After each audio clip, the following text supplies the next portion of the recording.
it. And if you did rise to a certain level where your craft was such that you were doing something extraordinary, or special, or interesting, or even entertaining, that when you broke through, the world knew about it. Right. Now, I agree that there are a lot of talented people doing a lot of different things, but I think what's happened is people are chasing numbers. They're chasing the algorithm. There are comics doing a minute of crowd work specifically to get 1 million hits. To do what? So what we once got into for freedom, as comics, where we could sort of dictate, what we do and how we do it and our point of view and learn how to do it and build a voice and everything. Now people are just total whores to the algorithm and only chasing these clicks with no craft, no sense of originality, because all they care about is this immediate sense of relevance you get from filling a room to watch you talk to people in the audience. So, but I'm not as judgmental as you, even though I'm a judge on AGT. Maybe you should be less neurotic. Maybe not. My neurosis is much more interior than exterior. But what I'm saying is, I'm not judging the fact that somebody does a minute of crowd work. That's good. If you do that and you're doing it to get 1 million clicks and it blows up, and for some reason, this is where my curiosity and fear and neurosis come. I'm not communicating the way people communicate. The culture is flowing, and I have this need to flow along with that. Yeah, but that's fucking crazy. Is it? I think so. What is up with these old ass people giving crowd work comics a hard time, or even just saying that it's not real comedy? I think there's a lot to it, right? I was just watching Nate Jackson's podcast that just came out. It's Opinionated. Go check it out. He just was talking about, and I agree 100%, right? There's comics that go across the country for the last 5-10 years doing the same exact set, word for word. I was watching a podcast that Ali Sadiq was on, and what does she do? She does Boom Kui Kui. I don't even know her real name. I just know that that's the character. But she, as a comedian that blew up online, she took a comedy class. And one of the things that Ali said he noticed is that a lot of comics that go through a class are structured word for word in their set. 3 shows, same set. No variation, Robotnik, period, right?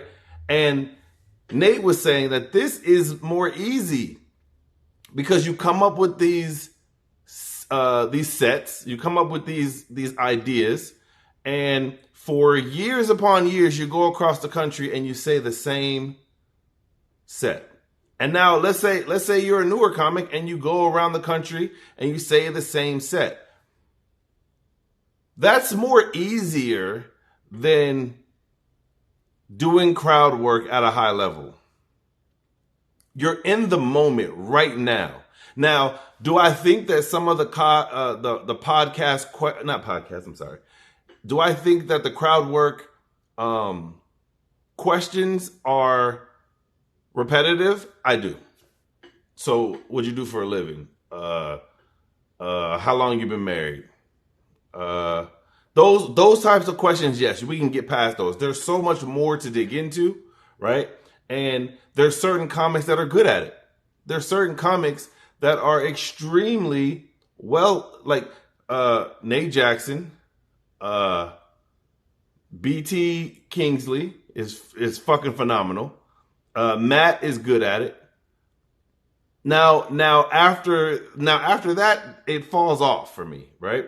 Because tons of comics are out there trying to do it, right? But nobody's doing it like Nate. Nobody's doing it like Nate. But Mark was saying, like, comics are chasing that 1 minute clip. And what does that do for you? It gives you an audience. See, back in those days when he was coming up, 40 years ago, 20 years ago, 30 years ago, the the gatekeepers controlled what the people saw. If they didn't like you, they could blackball you. Like, here's an example. Teddy Carpenter. If you don't know who that is, Teddy Carpenter was a motherfucking monster. Okay? Standing ovations on Def Jam, like highly skilled. And he went in on a comic. He went in on a show with Chris Rock. And when he did this show, he talked hella shit. Like, he can't follow me. I'm finna go in and I'm about to kill it. And was blackballed from comedy for years. He was one of those comics that wanted to see the money, wanted to see where the money was going, and how can he be an entrepreneur and do it himself, and got blackballed because of it. This is what was happening in that time. So now you have the opportunity of putting out your own stuff, right? And you don't want to burn your material, which you could. That's what Joe Coy was like. Put it out. Do your hour. Put it out. This is the wave of the future. This is what it is. Times change. You put that stuff out to be able to have ownership of promoting and getting your own audience versus having to find a machine to help push you to that audience. He said, we're slaves to the algorithm. Well, in that time when he was coming up, they were slaves to the television. They were slaves to the commercials. It's the same concept as it was back with TV. I don't understand how they don't see it. But listen, as you get older, things happen. You lose it. And as much as they want to think that we got it, these niggas are old. And I'm going to be old one day. I'm going to be 60. And I'm hoping that my mind is going to be sharp and understand that times are going to change. Like, even now, my children, they listen to songs that I've never heard before. They have sayings that I've never been, like, I'm getting to that point. But I'm understanding that it's different now than it was even when I was growing up. But we were slaves to we're slaves to the algorithm when they were slaves to the networks.